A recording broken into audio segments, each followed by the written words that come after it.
Hi అండి. ఈరోజు వీడియోలో మరికొన్ని వ్యతిరేక పదాలు నేర్చుకుందాం. అలాగే దీనికంటే ముందు ఆల్రెడీ ఒక వీడియో చేయడం జరిగింది. ఆ వీడియో మీరు చూడలేనట్లయితే ఈయన యొక్క హ్యాండ్ స్క్రీన్లో ఇస్తాను, చూడండి. అలాగే వీడియోలోకి వెళ్ళే ముందు ఒక చిన్న ప్రశ్న, సూర్యుడిని హిందీలో ఏమంటారు?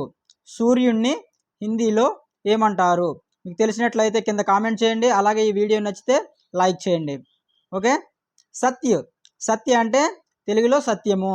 అలాగే దాని యొక్క వ్యతిరేక పదం అసత్యం. అసత్యాన్ని హిందీలో అసత్యం అంటారు. నెక్స్ట్ ప్రకాశ్ అంటే వెలుతురు లేదా వెలుగు. ప్రకాశ్ అంటే వెలుగు. అదే వెలుగుకి వ్యతిరేక పదం ఏంటి? చీకటిని హిందీలో అంధేరా అంటారు. అంధేరా చీకటి.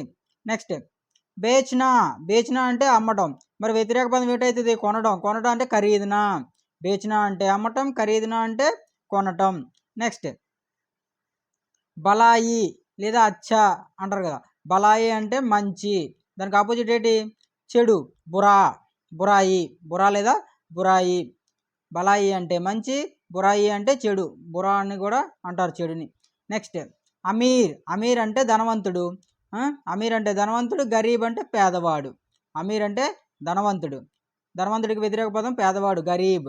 సఫేద్ అంటే తెలుపు.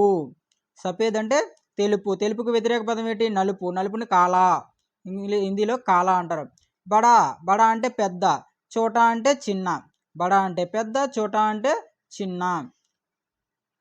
ప్రశ్న అంటే ప్రశ్న, దానికి జవాబు వచ్చేసి అదే ప్రశ్న అంటే ప్రశ్నకి ఆపోజిట్ వర్డ్ వచ్చేసి జవాబుని హిందీలో ఉత్తర్ అంటారు. ఉత్తర్ అంటే జవాబు. నెక్స్ట్ అస్నా అంటే నవ్వటం. మరి అస్నా అంటే నవ్వడాన్ని వ్యతిరేక పదం ఏంటవుతుంది? ఏడవడాన్ని రోనా అంటారు. రోనా అంటే ఏడ్చుట. నెక్స్ట్ బల్వాన్ అంటే బలవంతుడు. నెక్స్ట్ బలహీన్ అంటే బలహీనుడు. నెక్స్ట్ న్యాయ్ అంటే న్యాయము. న్యాయానికి వ్యతిరేక పదం ఏంటవుతుంది? అన్యాయ్ అంటే అన్యాయము.